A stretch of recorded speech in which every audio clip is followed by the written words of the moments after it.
Good morning, guys. Good. तो we are discussed about salivary glands, जो मैंने previous video में आपको बताया था। इनके नाम बताए थे, सिर्फ आप मैं डिस्कस करती हूँ। जो सलाइवा को सिक्रीट करते हैं वो ग्लैंड्स, सबसे फर्स्ट है हमारा पैरोटिड ग्लैंड, फिर सब मैंडिबुलर या सब मैक्सिलरी ग्लैंड्स जो दो होते हैं, ये सारे दो दो होते हैं, मतलब पेड़ होता है इनका। फिर होते हैं सब लिंगुअल ग्लैंड, ठीक है। तो सबसे पहले there are numerous salivary glands present in the mouth. Mouth के अंदर क्या होता है, नंबर मतलब बहुत सारे सलाइवरी ग्लैंड्स प्रेजेंट होते हैं। Salivary glands secrete saliva and they release their secretion into the mouth through their ducts. Salivary glands क्या करेंगे, सिक्रीट करते हैं सलाइवा को, जो रिलीज़ करते हैं उनके सिक्रीशंस को इनटू द माउथ में, माउथ के अंदर थ्रू देयर डक्ट्स, उसकी डक्ट्स के थ्रू। फिर नेक्स्ट हम पढ़ते हैं there are 3 pairs of salivary glands. Salivary glands के 3 पेयर होते हैं, जो कि वो 6 होते हैं। फिर उसके बाद about 1.5 litre of saliva is produced by salivary glands daily. तो 1 पॉइंट मतलब कम से कम क्या होता है कि 1.5 लीटर सलाइवा जो है वो रोज़ प्रोड्यूस होता है हमारे सलाइवरी ग्लैंड से। The parasympathetic and sympathetic stimulation regulates the secretion of saliva. तो सिंपैथेटिक और पैरासिम्पैथेटिक जो स्टिमुलेशन होता है वो रेगुलेट करता है सलाइवा के सिक्रीशन को। अब हम कंपोजिशन की बात करते हैं, सलाइवा के अंदर क्या क्या प्रेजेंट होता है। तो सलाइवा के अंदर water, amylase, mineral salts, mucus, lysozymes और इम्यूनोग्लोब्यूलिन जो एंटीबॉडीज़ हैं ये प्रेजेंट होती हैं। वाटर जो है वो हेल्प करता है लुब्रिकेशन में फूड के। अमाइलेज जो एंजाइम है वो कार्बोहाइड्रेट के ब्रेक डाउन में हेल्प करता है। मिनरल सॉल्ट्स जो होते हैं वो क्या करते हैं कि अगर कोई मतलब मिनरल सॉल्ट्स जो हैं वो क्या करते हैं, जो हमारा टूथ होते हैं या टीथ होते हैं, मतलब उसको क्या करते हैं, उसको मतलब स्ट्रॉन्ग करने में हेल्प करते हैं। म्यूकस जो है वो ट्रैप करता है माइक्रो ऑर्गेनिज्म को। लाइजोजाइम्स भी इनगल्फ कर देते हैं माइक्रो ऑर्गेनिज्म को। ये एंटीबॉडीज़ जो है वो हेल्प करती हैं, ये भी माइक्रो ऑर्गेनिज्म को किल करने में हेल्प करती हैं और इम्यूनिटी प्रोवाइड करती हैं। हम इनके बारे में एक एक करके डिटेल में पढ़ते हैं। सबसे पहला हमारा parotid gland, they are situated on both sides of the face below the auditory canal या एक्सटर्नल अकॉस्टिक मीटस। मतलब पैरोटिड ग्लैंड जो हैं वो हमारे ईयर की दोनों साइड में, मतलब फेस की दोनों साइड में प्रेजेंट होते हैं, ऑडिटरी कैनाल के नीचे, है ना। ऑडिटरी कैनाल क्या होता है, ये ईयर का पार्ट है। जब हम ईयर के सेंसरी सिस्टम पढ़ेंगे तब बताऊंगी। It has the duct called the parotid duct. इसके पास क्या होती है, जो पैरोटिड ग्लैंड है उसके पास क्या होती है, डक्ट होती है ना, जिसको हम पैरोटिड डक्ट कहते हैं। जब ओपन होती है माउथ के अंदर जाके second molar on the upper, मतलब जो हमारे टीथ हैं माउथ के अंदर, तो जो सेकंड मोलर टीथ है ना, अपर जो में, वहाँ पे जो है ओपन होती है जाके पैरोटिड डक्ट। उसके बाद हम पढ़ते हैं सब मैंडिबुलर ग्लैंड के बारे में। जो सब मैंडिबुलर ग्लैंड है, they are situated in the floor of the mouth under the sides of the tongue. Submandibular gland जो है वो सिचुएटेड होता है माउथ के फ्लोर पर, है ना, टंग की साइड्स में, है ना, साइडों में। मतलब इसके पास भी सब मैंडिबुलर डक्ट होती है जो ओपन होती है माउथ के फ्लोर पर जाके।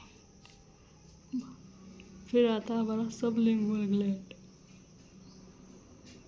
सब लिंगुअल ग्लैंड जो होता है ये floor of the mouth, mouth के फ्लोर पर प्रेजेंट होगा, टंग के नीचे आगे की तरफ, है ना, सब मैंडिबुलर ग्लैंड की आगे की तरफ। इट हैज़ डक्ट, इसके पास भी सब लिंगुअल डक्ट्स होंगी जो क्या करेगी, ओपन होगी फ्लोर में माउथ के। फिर फंक्शंस की बात करते हैं सलाइवा के। The amylase help in the break down of carbohydrate and sugars, मतलब स्टार्च। फंक्शन है तो सलाइवा क्या करता है, जो अमाइलेज है वो हेल्प करता है, सलाइवरी अमाइलेज कार्बोहाइड्रेट के ब्रेक डाउन में। फिर सलाइवा जो है लुब्रिकेशन ऑफ फूड में हेल्प करेगा। डिफेंस अगेंस्ट माइक्रो ऑर्गेनिज्म के अगेंस्ट डिफेंस जो है वो प्रोवाइड करता है। सलाइवा जो है हेल्प करता है सेंस ऑफ टेस्ट में।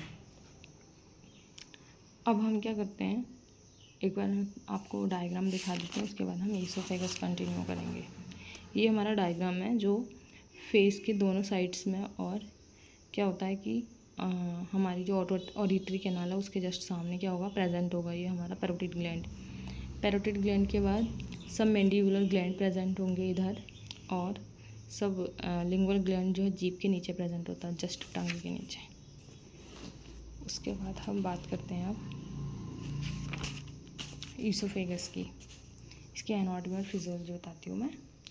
तो ईसोफेगस क्या है, it is also known as food pipe. Oesophagus को हम फूड पाइप भी बोलते हैं। लेंथ इसकी 25 सेंटीमीटर लॉन्ग होती है, डायमीटर इसका 2 सेंटीमीटर होता है।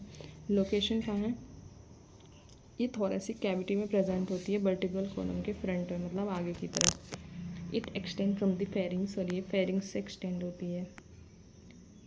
और इसका जो डिस्टल होता है, दूर वाला एंड होता है, प्रॉक्सिमल मतलब पास वाला,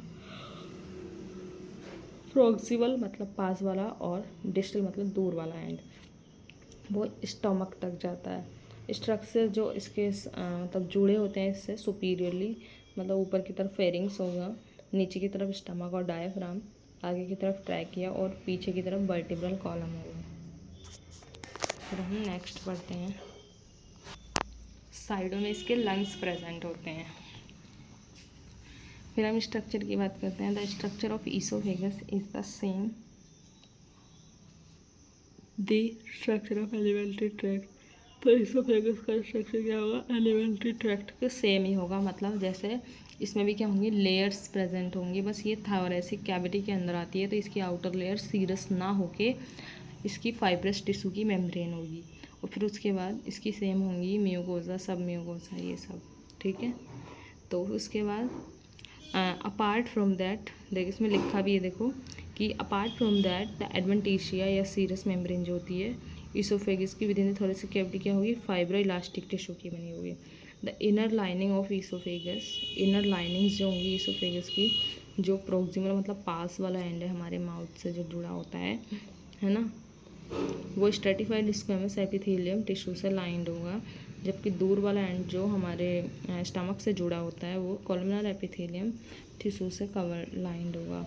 the middle part of the oesophagus is line, जो मिडल पार्ट है वो स्ट्रेटिफाइड स्क्वेमस एपिथेलियम टिश्यू और कॉलमनर एपिथेलियम, मतलब दोनों से ही क्या होगा, लाइंड होगा। The oesophagus has 2 sphincters. मैंने स्फिंक्टर्स के बारे में बताया था कि क्या होते हैं, एक टाइप के मस्कुलर स्फिंक्टर्स होते हैं जो फूड के बैक फ्लो को प्रिवेंट करते हैं। तो हमारा जो ईसोफेगस है उसके 2 स्फिंक्टर्स होते हैं, अपर ईसोफेजियल स्फिंक्टर या फिर इसको हम क्रिकोफेरेंजियल स्फिंक्टर भी बोलते हैं, और लोअर ईसोफेजियल स्फिंक्टर, इसको हम कार्डिया स्फिंक्टर भी बोलते हैं। The lower oesophageal sphincters prevent the back flow of food into the oesophagus. Lower वाला क्या करता है, बैक फ्लो को प्रिवेंट, मतलब फूड के बैक फ्लो को प्रिवेंट करता है ईसोफेगस से। मतलब जैसे हमारा जो कार्डिया स्फिंक्टर है इसमें, तो कार्डिया स्फिंक्टर रहेगा मतलब स्टमक से वापस से ईसोफेगस में ना आए फूड, उसको प्रिवेंट करता है।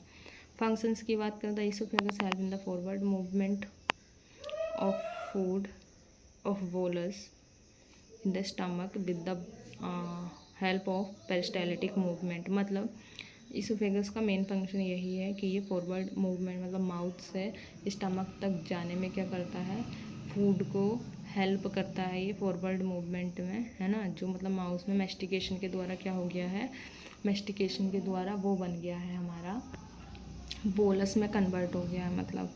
तो जो कि सेमी लिक्विड फूड होता है उसको स्टमक तक पहुंचाने में हेल्प करता है हमारा oesophagus by peristaltic movement. Thank you guys, आज के लिए बस इतना ही। हम नेक्स्ट वीडियो में पढ़ेंगे स्टमक के बारे में, जो कि बहुत ज़्यादा इंपॉर्टेंट है, इसको अच्छे से देख लेना, और प्लीज़ मेरे चैनल को लाइक करें, शेयर करें और सब्सक्राइब करें। Thank you.